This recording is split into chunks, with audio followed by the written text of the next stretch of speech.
বাজানরে আল্লাহর কুতুব মুরাকাবায় বসিয়া দেখে এই বেঈমান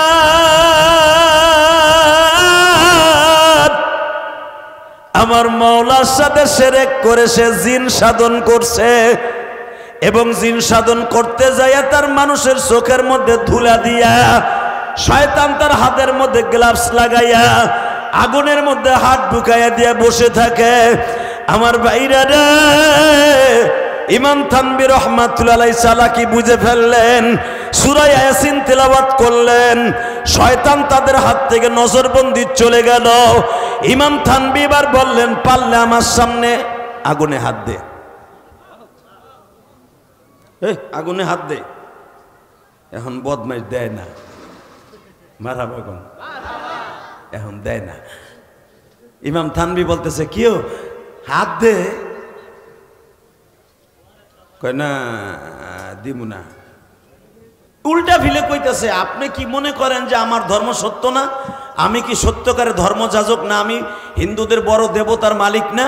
সাথে সাথে বলে, হ্যাঁ আমি মাইনা নিলাম, তুমি অনেক বড়, আমার চাইতে বড় হইলে মলা। তা আগুনে হাত দাও। এতদিন আগুনের মধ্যে হাত দিয়ে দেখায় দিতা যে আগুন তোমার পোড়ায় না, পারলে আমার সামনে দাও। আল্লাহু আকবার বলতে পারলে না? দেও পারলে। এখন ধর্মযাজক বলতেছে, তাহলে আমি দিমু পরে, আপনি আগে দেন। আমি দিমু কেন? আমি তো জীবনে কই নেই যে আগুন আমি হাতে দিয়ে আমি কাজ করব। সঙ্গে সঙ্গে বলতেছে, তুমি যে এতদিন মানুষকে গোমরা বানাই ফেলাইছো, একবার হাত আগুনের মধ্যে হাত দিয়ে আমার একটু দেখায় দাও যে তুমি সত্যিকারে তুমি একজন ধর্মযাজক, তোমার ধর্ম সত্য। বেঈমান অত্যন্ত বুদ্ধিমান ছিলেন, ওনার জানা ছিল আলমারউ মাআ মান আহাব্বা, কুন আলিমান আও মুআল্লিমান আও মুস্তাআমিলান আও মুহিব্বান। আল্লাহ রাসূল বলে গেছে, যদি পারো আলেম হইও, তা না হলে আলেমের সাথে থাইকো, তা না হলে আলেমের সাথে মিশামিশা থাইকো, আল্লাহ তোমারে মাফ করে দিব, সব বিপদ থেকে রক্ষা করব। এই চিন্তা ভাবনা করে বেঈমান এই হাদিসটা জানতো। সাথে সাথে এ কথা বলা যাবে না, সাথে সাথে ধর্মযাজক কি করছে জানেন? এদিকে তাকান, এদিকে তাকান, ওইদিকে চেয়ার আনতেছে, কিছু আনতেছে না, বন্দুক আনতেছে না, চিন্তা নাই। এইভাবে ধরে আস্তে করে ইমাম থানভীর চাদরটারে আস্তে করে হাত দিয়ে ধরে আগুনের মধ্যে হাত ঢুকাই দিছে। সুবহানাল্লাহ কইলেন না? ওই দাও হে সাইয়ে রেছে ওইদিকে বিরিয়ানি আনতেছে, তাই না চান্দু ভাই? ওইদিক সাইয়ে রেছে, আমি ওয়াজ করি, সে সুবহানাল্লাহ আর এক দিক কয় সুবহানাল্লাহ, আমার দিক চায় না। হে মনে করে আমি বুঝি দেখি না, হে লোকটা খালি গুণ গুণ দিক চায়। একসাথে বলেন তো, সর্বময় ক্ষমতার মালিককে। এইটা খোলো, এই বোরকাটা খোলো তো। সাতার মাথায় এইটুক জায়গা আবার বোরকা দিয়ে থুয়ে দিছে, বেটা রাস্তায় কারে শুনুক। এবার তাকানের দিকে, আমি কেন হাদিসটা পড়ছি, আমার দিকে তাকান। আল্লাহর কুতুব যখন ইমাম থানভী রহমাতুল্লাহ জামাটারে চাদরটারে ধইরা আগুনের মধ্যে হাত ঢুকাই দিছে, সুবহানাল্লাহ কইলেন না? বাজান যখন হাতটা ঢুকায় দিছে, আহা, এখন তার পড়ে না। সবাই কইতেছে, ইমাম থানভীর শায়েখরা বলতেছে, শায়েখ আপনি বললেন আগুনের মধ্যে হাত ঢুকাইতে পারবে না, ও তো ঢুকাই দিয়ে বয়ে রয়েছে, কেমনে কি হইলে বুঝি না। ইমাম থানভী রহমাতুল্লাহ চোখটা বন্ধ করে মুরাকাবায় বসলেন। এ তো আমার মতো আলেম না, আমার মতো সদরউদ্দিন আর কদরউদ্দিন আলেম না। ইমাম থানভী এমন একজন হাকিমুল উম্মাত, মুজাদ্দিদে জামান। হাকিমুল উম্মাত মানে কি? উম্মাতের ডাক্তার। যেরকম আল্লাহু আকবার, উম্মাতের ডাক্তার। চোখ বন্ধ করলে আমার নবী সামনে হাজির হয়ে যাইত। ইমাম থানভী রহমাতুল্লাহ যতবার হজ আর উমরায় গেছে, চোখ বন্ধ করলেই দেখতো আমার নবী সালামের উত্তর দিতেছে। বেসান্ডে এবার দিলটা নরম করে দেখায় দিবা কালীগঞ্জের কেরানীগঞ্জের যুবক ভাইরা, সময় কম। আমার মালিক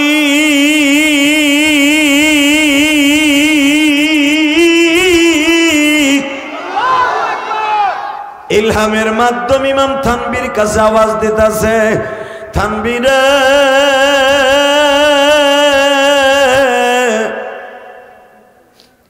তুমি দেখতেছো তার হাত কেন পড়ে না? আসলে না পড়ার কারণ হলো এইটা, তোমার কারণে আমি আল্লাহ পড়াইতে পারতাছি না। ইমাম থানভী চোখটা বন্ধ করে মুরাকাবায় ইলহাম আসতেছে, পুরা ভিডিওটা দেখাইতাছি, তুমি দেখো। বেঈমান যখন মনে মনে আমি রবের কাছে বলছে, মালিক আমি জানি আমার ধর্ম বাতিল, এতদিন আমি জিন সাধন করে আগুনের পূজা করে সাকসেস হয়েছি, ইমাম থানবীর সামনে আমার এখন গোমর ফাঁক হয়ে যাবে। আল্লাহ তুমি আমার গোমরটাকে কারো কাছে প্রকাশ না করে দিয়া আমি ইমাম থানবীর কাছে একটু পরেই মুরিদ হয়ে যাব। অন্তত আমার এই বদমাইশদের সামনে যারা আমারে প্রভু বলে মানত, যারা আমারে সেজদা দিত, আমার কথায় যারা ওঠা বসা করত, তাদের সামনে অন্তত আমার অপমান করিও না। চোখের পানি ছেড়ে দিয়ে আমি মাওলার কাছে যখন বলছি, আল্লাহ ইমাম থানবীর বরকতে তুমি আমার হাতটা পোড়াইও না। আর একটা কাজ কি করছে জানেননি? ইমাম থানবীর চাদরটা হাতের মধ্যে নিয়া যখন হাতের মধ্যে এইভাবে সোয়া দিয়ে আগুনের মধ্যে হাত ঢুকায় দিছে, আমি মালিক আর সহ্য করতে পারি নাই। আমি মালিক মনে মনে ভাবছি, আমার নবী বলেছে কোন আলেমান ও মুআল্লিমান ও মুস্তামিলান ও মুহিব্বান, পারলে আলেম হইও, তালবে আলিম হইও, তা না হলে আলেমকে ভালোবাসো। ওই যদিও সে বেদইন ধর্মযাজক, অন্য ধর্মের মানুষ, ও যখন আলেমকে ভালোবাসিয়া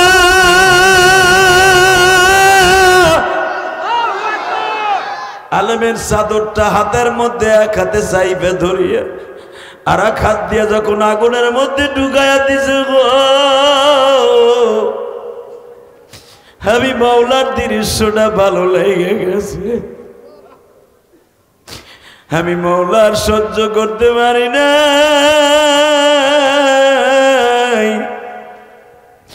আমি তখন আর অন্য ধর্মের যাজক দেখি নাই, অন্য ধর্মের পত্তলিক দেখি নাই। আমি দেখছি আলেমের সাথে কোন আলেমান ও মুআল্লিমান ও মুস্তামিলান, আলেমের সাথে যখন দেখছি তার সাথে যে সামঞ্জস্যতা আছে, আলেমের ভালোবাসার খাতিরে আমি আর হাতটা পুরাই নাই। বাজান ইমাম থানবী রাহমাতুল্লাহ আস্তে করে ধর্মযাজককে বলে, সত্যি করে তুমি সত্যটা প্রকাশ করো। ধর্মযাজক লাভ দিয়ে দাঁড়ায় বলে, ভাই সব আমার যে হাতটা পড়ে নাই, আগে আমি জিন সাধন করে হাত পড়াইতাম না, এখন আমার হাত পড়ে নাই, এর কারামতে আমার না, এই বুজুর্গর। জোরে, আরো জোরে। কলিজার ভাইরা আমার, ভালো করে বুঝবা, এটা আমার কথা না। ইমাম থানবী তার কিতাবের মধ্যে তার এক সাগরিদ লেখেন, হে কলিজার টুকরা ভাইরা, আশরাফ আলী থানবী রহমতুল্লাহ বাংলাদেশের একজন সাগরিদ ছিল, হাতে গড়া ছাত্র, আমার গোপালগঞ্জের সন্তান আল্লামা শামসুল হক ফরিদপুরি। আয়ুব খানকে বলেছিল, আয়ুব খান টাকার দ্বারায় গরু ছাগল কুত্তা বিলাই কিনতে পাওয়া যায়, শামসুল হক ফরিদপুরি কিনতে পাওয়া যায় না। বাংলাদেশে আল্লামা শামসুল হক ফরিদপুরির মতো আলেম আর কোনোদিন আসে নাই, আসবে না। তো দীপ্তকণ্ঠ আওয়াজ দিতে হবে, যারা আলেমদের গায়ে হাত দিবে, আলেমদেরকে যারা টিটকারার নজরে দেখবে, আল্লাহর গজবে সে পতিত হবে। কথা ঠিক না? অপমান করা হয় বাংলার জমিনে, তাকে সুতা দিয়ে সুতা করবো, কাকে রাজি আছো? আল্লাহকে তো হাত দেখায় দাও।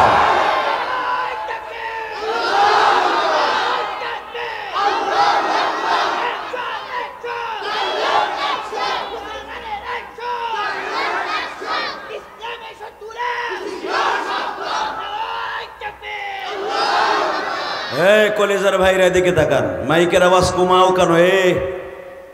এবার একবার সাথে বলেন, এই জমিনের মালিককে? আরো জোরে। কিয়ামতের মাঠে যখন আল্লাহ এমন একটা মঞ্চ করবেন, এই মঞ্চের সভাপতি স্বয়ং আল্লাহ। সুবহানাল্লাহ, বাইতে যে কইেন। আবার বলছি, ওই মঞ্চের সভাপতি আমার আল্লাহ। ওই মঞ্চের প্রধান বক্তা আমার বিশ্বনবী। ওই মঞ্চের সমস্ত নবীরা হবে বিশেষ বক্তা। নবী আমার ওয়াজ শুরু করবেন, আমার আল্লাহ সভাপতি, আমার আল্লাহ পরিচালক। এক একজন নবীকে এক এক সময় ওয়াজ করতে বলবেন। এক এক নবী ওয়াজ শেষ করবেন, লাস্ট ফিনিশিংয়ে বলা হবে মাত্র 2 মিনিট আমার দিক তাকায় থাকবেন, কোনো দিক চুপটা ঘুরাবেন না। ওই মাহফিলের মধ্যে চিফ গেস্ট হিসাবে সর্বপ্রথম আমার নবীর সামনে, আল্লাহর সামনে বসে থাকবে উলামা একরামের পিছনের সিটে আপনারা। আমি বলি নাই, আমার নবী বলেছে। কলিজার ভাইরা আমার, এই ময়দানটা অনেক দামি ময়দান, আর কিছু সময় ময়দানটা দামি থাকবে। যখন মাহফিলটা শেষ হয়ে যাবে এই ময়দানটার আর সাইরেনের দাম নাই, ঠিক না বেদিক? এখন এই ময়দানে প্যান্ডেল আছে, মাইক আছে, উলামা একরাম বসে আছে, তালবে ইলম, ছোট্ট ছোট তালবে ইলম গুলা রাস্তার পাশে বসে বসে দাঁড়ায় দাঁড়ায় আমার কলিজার ভাইরা জুমার নামাজটা পড়ে সারাদিন গার্মেন্টসে চাকরি করে আমার ভাইরা কত সুন্দর করে জান্নাতের পরিবেশে জান্নাতের গোলাপ ফুলের মতো আমার দিক চাতক পাখির মতো তাকায় আছেন। এই সাউনি গেলে এমন একদিন কাজে লাগবে যেদিন আপনার পাশে কেউ থাকবে না। এই মাহফিলটা হয়ে যাবে আপনার জন্য নাজাতের ওসিলা। তো আমার বিশ্বনবী যখন আল্লাহর সামনে বসে ডাইনে তাকাবে বামে তাকাবে, আল্লাহ তাকায় দেবে বাংলাদেশের ছোট্ট অজাও পাড়াগায় একবারে ছোট্ট একটা জেলা ঢাকা জেলা। এই ঢাকা জেলার রাজধানীর কিছু উম্মাদগুলো আশেকে রাসূল, এরা আলেম ওলামার পিছনে চাইয়া রইছে আমার নবী কখন বক্তব্য দেবে, নবী কখন বক্তব্য দেবে। আমি অন্তত কালীগঞ্জে বহুত বছর ওয়াজ করি না, আপনারা জানেন, শিডিউল মিলাইতে পারি না, আসতেও পারি না। কিন্তু আজকে যখন আমি আসছি মাগরিবের পরপরই আমি দেখছি আমার কিছু আশেক আছে। আমি গুনাহগার, আমার মতো গুনাহগার এই মজমে একটাও নাই। আমি দেখেছি সেই মাগরিবের পরের থেকে নিয়ে মৌমাছির মতো ঘুন ঘুন করতেছে আমার পাশ দিয়া। তখন আমি ওখানে বসে বসে বালিশে মাথা দিয়ে চিন্তা করছি, ইলিয়াস রে, এটা তোর কৃতিত্ব না, এটা তোর কিছুই না, এটা একমাত্র তুই পাইছস তোর জনম দুঃখীর মায়ের দোয়ায়।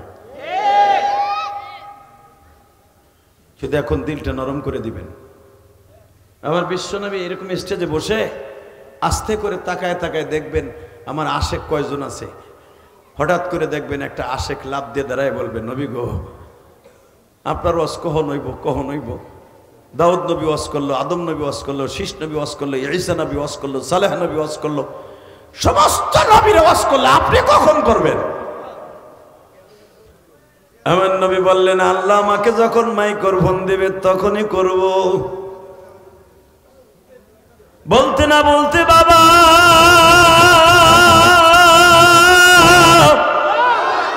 জান্নাতের মাইক আওয়াজ হয়ে যাবে। এখন আপনাদের সামনে বক্তব্য দিবে আমার কলিজার টুকরা নবী, আমার প্রাণের নবী, আমার জানের নবী।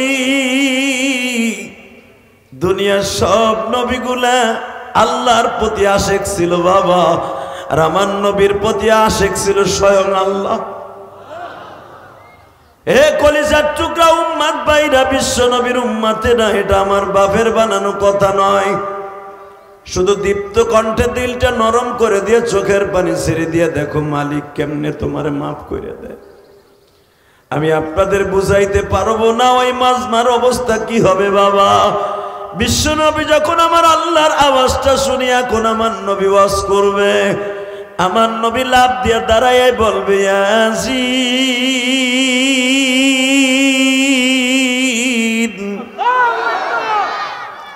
ওয়াল কুরআনিল হাকীম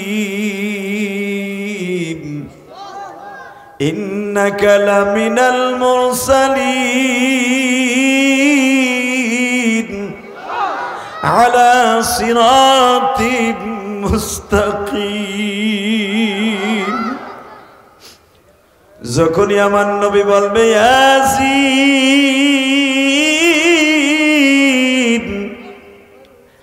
আমার নবীর নাম ছিল ইয়াসিন গো বাবা। নবী আঙ্গুলটা ইশারা দিয়া বলবে ইয়াসিন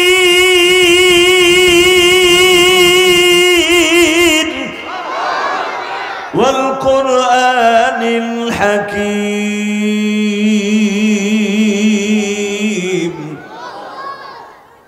কোরআন নাযিল হয়েছে ওই যে হাকিম অর্থাৎ আমার আল্লাহর পক্ষ থেকে আমার কাছে। যখন ইশারা দিয়ে দেখায় দিবে বাবা, একটা পাগল লাভ দিয়ে দাঁড়ায় যাবে, লাভ দিয়ে দাঁড়ায় আল্লাহকে প্রশ্ন করে বলবে, মালিক লক্ষাধিক নবীর আজকে বয়ান করলো, সবার বয়ানের মধ্যে কত সুন্দর আওয়াজ শোনা গেল। সব নবীর গাল ভরা দাঁত দেখতাছি, তোমার নবীর দুইটা দাঁত কেন ভাঙা দেখতাছি? নবীর আশিক গুলো এবার প্রমাণ করে দাও, কত কষ্টের দাওয়াত ও তাবলীগের কাজ আমার নবীর গো বাবা। নবীর দাওয়াত ও তাবলীগের আসল দরদি হলো উলামায়ে কেরাম। কেন এই হাদিসগুলা উলামায়ে কেরাম জমিনে বাবা নবীর হাদিসগুলা ছাত্রদেরকে বাবা ক্লাসে পড়ায়। যখনই একটা পাগল লাভ দিয়ে দাঁড়ায় বলবে আল্লাহ, ঈসা নবী ওয়াজ করলো গাল ভরা দাঁত দেখতেছি, মুসা নবী ওয়াজ করলো গাল ভরা দাঁত দেখলাম, সালেহ নবী ওয়াজ করলো গাল ভরা দাঁত দেখলাম, ঈসা নবীর দেখলাম, ইদ্রিস নবীর দেখলাম, কিন্তু যারে না বানাইলে তুমি দুনিয়া তো সুন্দর করে সাজাইতে না, ওই নবীর দাঁত দুইটা কই গো মালিক?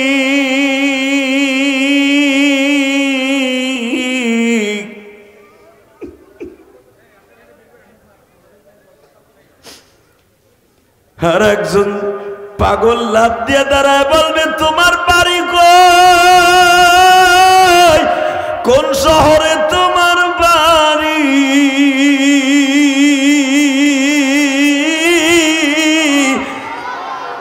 তুমি কি মদিনার মানুষ না গো?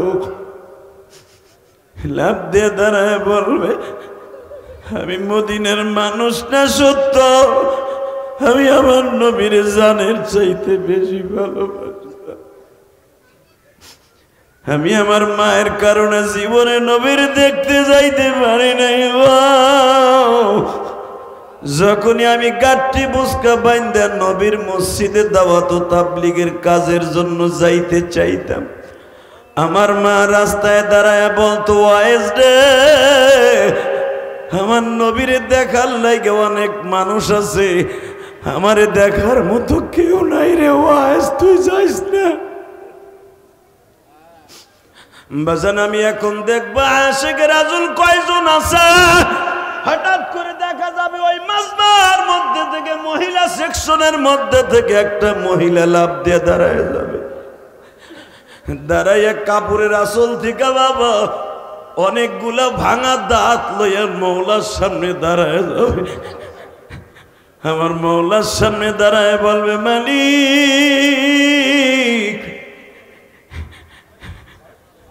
সবাই প্রশ্ন করছে এই লোকটাকে, কেউ না জানলেও তো তুমি জানো আর আমি জানি। তৃতীয় হিজরি সনে যখন আমার বিশ্ব নবীর, চতুর্থ হিজরি সনের প্রথম প্রারম্ভে শাওয়াল মাসে যখন আমার বিশ্ব নবীকে উহুদের ময়দানে দান দান মোবারক শহীদ করা হয়, বেজান আমি দেখবো নবীর আশিক কয়জন আছো, চোখের পানি দিয়ে বুঝায় কও আল্লাহ, এই মাজমার মধ্যে বসছি আমার জনম দুঃখিনী মা নাই গো। আমার মা মাদারীপুর, ফরিদপুর, শরীয়তপুর, চাঁদপুর, রংপুর, দিনাজপুর, কুড়িগ্রাম। আমার মা ময়মনসিংহ, কিশোরগঞ্জের জমিনে পড়ে আছে। আমার মা মাটির ঘরে কেমন আছে জানি না। আগে যখন লঞ্চে, স্টিমারে, ট্রেনে বাড়িতে যাইতাম, মা দুঃখিনী সামনে দাঁড়ায় বলতো জাদু বাড়িতে আসছো। মা পোটলার দিকে তাকায় নাই, মা আমার চেহারার দিকে তাকায় বলতো জাদু রে, জামের মধ্যে মনে হয় অনেক কষ্ট হয়েছে বাবা।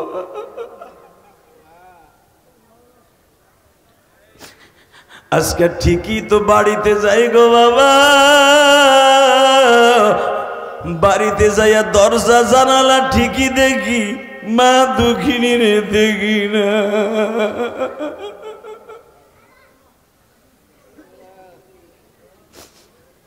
কেরানীগঞ্জের, কালীগঞ্জের ভাইরা, সময় অল্প, শুধু আল্লাহকে দেখায় দাও। আজকে 20 ডিসেম্বর, ডিসেম্বর মাসের 20 তারিখ, এইটা আমার প্রথম মাহফিল। দ্বিতীয় আর একটা মাহফিল আছে বাবা।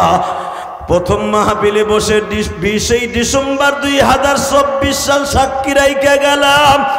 এই মহিলা মাদ্রাসার মাহফিলে বসে বাজান 15 জন মহিলা আমার মায়েরা অথবা বোনেরা এই মাদ্রাসায় দাওরা হাদিস পড়ে বাবা। সেই হাদিস পড়ি আমি ইলিয়াস রহমান জেহাদি আলেম হইছি, ইলিয়াস রহমাতুল্লাহ আলাইহি আলেম হইছে, মুফতি আমিনও আলেম হইছিল বাবা, আহমদ শফি আলেম হইছিল, সুরাইদ বাবুনাগরী আলেম হইছিল।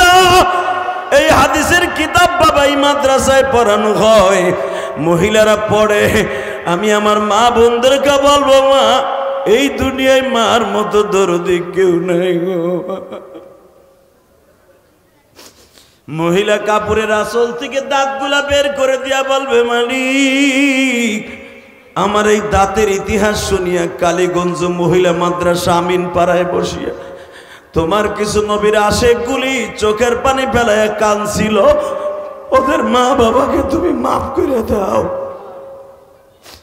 যুবক, আমি কয়েকদিন আগে রংপুর গেছিলাম, একটা যুবক আমার ফোন করে কয়, হুজুর আমার পাশের গ্রামে একটা যুবক তার মায়ের থাবড়াইয়া সিঁড়ির থেকে ফেলাই দিছে। হে কালীগঞ্জ কেরানীগঞ্জের আমিন, আমিন পাড়ার বাইরে তুমি মৌলারে বুঝে। আমি বললাম তার মার অপরাধটা কি ছিল? তার মায়ের অপরাধ ছিল সকালবেলা মা ডায়াবেটিসের রোগী, 10টা পর্যন্ত হাঁটিয়া মা বোর কাছে পোলার বোর কাছে না বইলে বাবা অল্প সাইডি ভাত খাইছিল। এই ভাত কেন মা খাইল? পোলার কাছে নালিশ কইরা পোলারে দিয়ে মায়ের খাওয়াইল। আমি তোমাদের কাছে একটা অনুরোধ করে যাই গো ভাই, দুনিয়ায় একটা জিনিসের শূন্য স্থান কোনোদিন পুরা করতে পারবা না, তার ভিতরে 1 নম্বর হলো মায়ের শূন্য স্থান, 2 নম্বরে বাবার শূন্য স্থান কোনোদিন পুরা করা যাবে না। এই যে তোমাদের বাইতুল মামুরের এই খেজুর বাগের বাবা, এই মসজিদের ইমাম সাহেব রাগিব ফারুকি, রকিবুল হাসান ফারুকি জানোয়ার বাবা অ্যাক্সিডেন্ট করে বাবা আইসিইউ এর মধ্যে 3 মাস পড়ে আছে। কালকে শুনতে পাইলাম 23 লক্ষ টাকা বাবার পিছনেও খরচ করছে, আমার সামনেও কালকে দেখাইল। আহারে আমি জিজ্ঞেস করলাম, এত টাকা খরচা করছেন, মনের মধ্যে কি কষ্ট নাই? আমারে বলে যে হাদি ভাই, যদি আমার কিডনি বেচাও আমার আব্বারে সুস্থ করতে হয়, আমার আব্বারে আমি সুস্থ করব।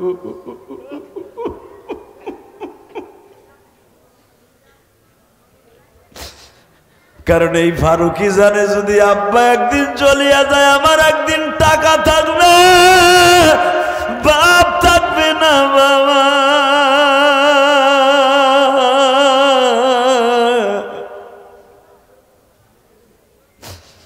ও আমার কলিজার টুকরা ভাইরা, চোখের পানি ছেড়ে দিয়ে তুমি তোমার মওলারে বুঝাইয়া কও, আল্লাহ আমার মা গ্রামের বাড়িতে অসুস্থ, ইলিয়াসুর রহমান জেহাদি সারা জীবন মা মা কইয়া কাঁদলো। এই মহিলা মাদ্রাসায় যারা পড়ে গো মা, একটা সন্তান আলেম বানানো কষ্ট তোমরা জানো গো মা। আমার মা আমারে প্রতিদিন গরম ভাত রাইন্দা দিত, আর গরম ভাত দিয়ে দিয়া বলতো, ইলিয়াস রে আজকে মাদ্রাসায় পড়তে চাস না, এমন একদিন আসবে আমি মার কথা মনে করে কাঁদবি। আল্লাহ দেখো আমার পাগল ভাইরা যারা মায়ের জন্য কাঁদে, বাবার জন্য কাঁদে, এদের জীবনটা সুন্দর করে দাও, এদের বাবা মায়ের কবরটা জান্নাতের বাগান বানায় দাও।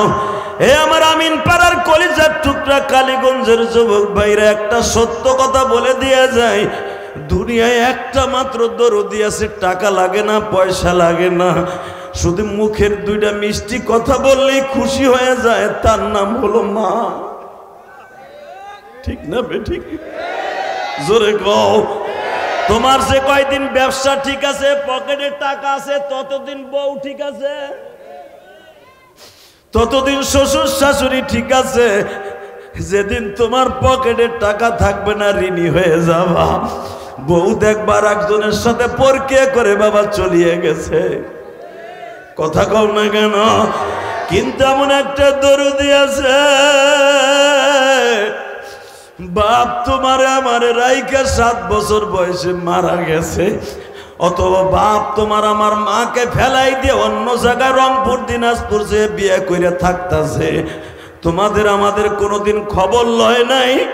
কিন্তু একটা মাত্র দরদি তোমার খবর না লইয়া অন্য জায়গায় বিয়ে ফেলাই দিবে না কুত্তা বিলের বাচ্চার মতো, সেটা হলো জনম দুঃখিনী মা। মা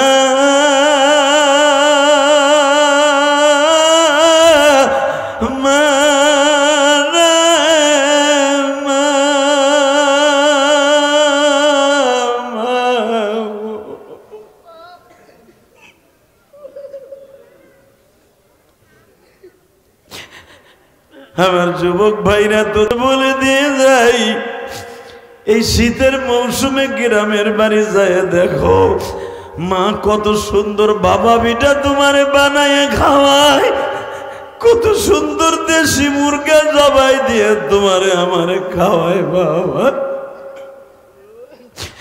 মায়ের হাতের স্বাদ আর পৃথিবীতে আর কোনোদিন পাইবা না। এই দক্ষিণীটা চলে যাওয়ার আগে কদর কইরো, এদের অবহেলা করিও না। শুনতে পাইলাম বাবা, আমি এখানে আসার পরে একজনে আমারে বলল, হুজুর আমার পাশের বাসায় ভাড়া থাকে, সে দোকান থেকে আইসাই মায়ের বকে। মায়ের ওয়াজটা আজকে আমি করতাম না, কিন্তু ওই যুবকের শোনার পরে আমার কলিজায় আগুন লেগে গেছে। বলে হুজুর দোকান থেকে আইসাই মায়ের এমন কথা কয়, মা বমি কইরে দেয়। গিন্নে কলিজার ভাই, আমার এই বুকটা ভাইরে দেখ, আমার মায়ের একটা ওসিয়ত পালন করতে যে 4 কোটি টাকা খরচ করে কেরানীগঞ্জ কদমতলি চড়াইল একটা মসজিদ বানাইছে আমি জেহাদি। আলহামদুলিল্লাহ বলেন, আরো জোরে বলতে হবে। এই যে তোমরা কালীগঞ্জ আর আমার বাড়ি চড়াইল, হে মুসলমানের পোলা, ওইখানে যে জিজ্ঞেস করবা ইলিয়াস রহমান যদি কারো কাছে 1 বস্তা সিমেন্ট চাইছেনি, 4 কোটি টাকা খরচ করে জায়গা কিনা মসজিদ বানাইছি শুধু আমার মায়ের একটা ওসিয়ত পালন করতে যায়। খালি আলেম ওলামার সমালোচনা করে বলো আলেমরা কি করছে, খালি সমালোচনা করো। সরমনের পিসাবরা ওয়াজ করে, পকেট অনেক মোটা, কোলবালিশের মতো মুসাবার টাকা দিয়ে নিয়ে করে কি, বৌসল মেলেগা জায়গা জমি করে না, মগার ভমগা। আলেম ওলামার টাকাগুলো আল্লাহ রাস্তায় খরচা হয়। কথা বলে না, যারা আলেমদেরকে টিটকারা দেবে ওগো জায়গায় জ্যান্তা কবর দেব, ওদের সাথে কোনো সম্পর্ক থাকবে না। রাজি আসো না নাই? ও আমার যেই হোক, পাশের দোকানদার হোক, পাশের ভাড়াটিয়া হোক, পাশের বাড়ির মালিক হোক, ও যেই হোক, আলেম ক্যান্ডিডেট করে কথা বললে ওর জায়গায় অপমান করবো। কে রাজি আসো? আল্লাহকে তো হাত তুলে দেখায় দাও।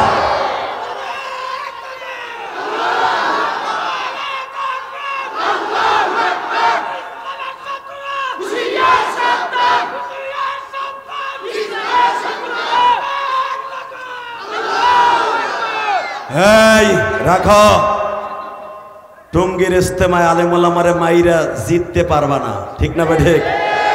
আলেমদের রক্ত যেই জমিনে পড়বে সে যে দলেরই হোক, প্রত্যেকটা রক্তের ফোঁটা একদিন কথা বলবে।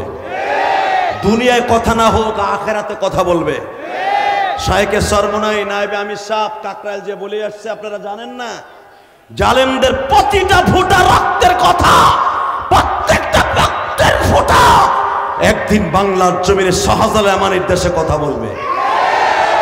ভাবতাছো কিচ্ছু না, মায়ের 2 বার দিয়ে মনে মনে ভাবছো আমরা জিতে গেছি গা না, চান্দুর হো চান্দুরা। এখন আলেম ওলামা কোনোদিনও, এখন মনে রাখতে হবে, সদা সর্বদা যে আলেমদেরকে অপমান করে, আলেমদের গায়ে হাত দেয়, আসলে তারা কোনোদিন সফল মুসলমান হতে পারে না। আল্লাহ সবাইকে হেদায়েত নসিব করুক, জোরে বলেন আমিন। আরো জোরে বলেন আমিন। শুধু একটা কথার উত্তর দিবেন, আল্লাহ আছে না নাই? এই আল্লাহর কসম করে বললাম, আলেমদের সাথে থাকবেন কি থাকবেন না? আলেমদের ভালোবাসবেন কি বাসবেন না? মাদ্রাসাগুলোর ভালোবাসার দরকার আছে না নাই? কলিজার টুকরা ভাইরা, আজকে মন ভরে ওয়াজ করতে পারলাম না, কারণ আমার ওয়াজ শুরু করতে লাগে 1 ঘন্টা। কেন আমার তো কথা বলেন না কলিজা, কথা বলেন না, আল্লাহ কবুল করুক, জোর করে আমিন। যে যেমনি আছেন এমনিই থাকেন। আমার দিকে তাকান, এ মুসলমান ভাইরা, আজকে তো সময়ে 1 ঘন্টা, কারণ সময় আমার ওভার হয়ে গেছে, কারণ আমার 9টা এক জায়গায় ওঠার কথা। এখন তো ব্যস্ততাও বেড়ে গেছে আলহামদুলিল্লাহ, মোটামুটি অনেক ব্যস্ততা, যেটা আমি আপনাকে বুঝাইতে পারবো না। যখন ভাই যতটুকু সময় নিয়েছে এতটুকু সন্তুষ্ট থাকেন। আগামী মাসের 28 তারিখ ফুল টাইম নিয়ে আসবো ইনশাআল্লাহ। ইনশাআল্লাহ বলেন, আসবো মন্দিরের সামনে, মন্দিরের সামনে আসবো খেজুরবাগ, দেখা হবে আগামী মাসের 28 তারিখ ইনশাআল্লাহ। শুধু আপনাকে দুইটা পাও ধরে বলবো, আমি ইলিয়াস রহমান জিহাদি যদি আমার মায়ের একটা ওসিয়াত পালন করতে যে, আমার মা 12 বছর বয়সে বলছিল, ইলিয়াস রে, ওই গোপালগঞ্জের জমিনে বসে, ইলিয়াস তুই যদি কোনোদিন টাকার মালিক হস, একটা মসজিদ মাদ্রাসা বানাইস। আমি দুধ তোমার খাইয়া কাম নাই, আমি মসজিদ বানাবো কি দিয়া, আমি মসজিদ বানাবো কি দিয়া। আমার মা কইছিল, তুই টাকার মালিক হবি, সেদিন আমি থাকবো না। আমার মা জানতো পৃথিবীর সর্বশ্রেষ্ঠ পীরের নাম হলো মা। নাম কি? জোরে কর, আরো জোরে। যে এমন একটা পীর চেহারা দেখে বলে দিতে পারে আপনার জীবনে কি হইব না হইব, এটা হলো সেই পীর। এই জন্য মা গায়েব জানে তা না, মার সাথে একটা যোগাযোগ আছে মৌলার সাথে। মা লাগতো ম লাগে, মৌলা লাগতো ম লাগে, এটা বুঝতে হবে। মৌলার সাথে যোগাযোগ আছে তো।